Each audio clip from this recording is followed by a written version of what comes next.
Bonjour, c'est un plaisir de vous retrouver pour ces méditations quotidiennes. Nous voyons cette semaine les règles pour vivre dans la réconciliation.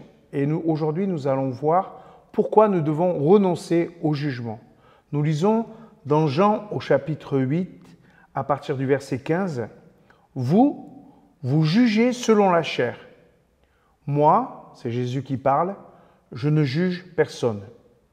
Et si moi je jugeais, mon jugement serait vrai. Car je ne suis pas seul. Il y a moi et le Père qui m'a envoyé. » Jésus non seulement nous décourage au jugement, mais il y renonce lui-même en solidarité avec nous.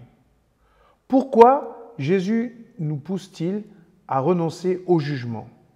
Parce que nous n'en avons ni la position ni la motivation.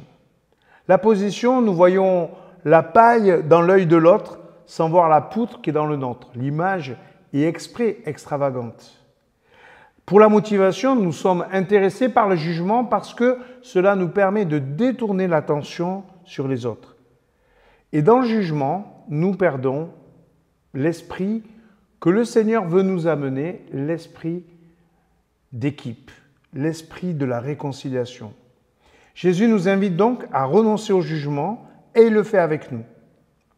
Il nous montre cependant pourquoi son jugement serait juste.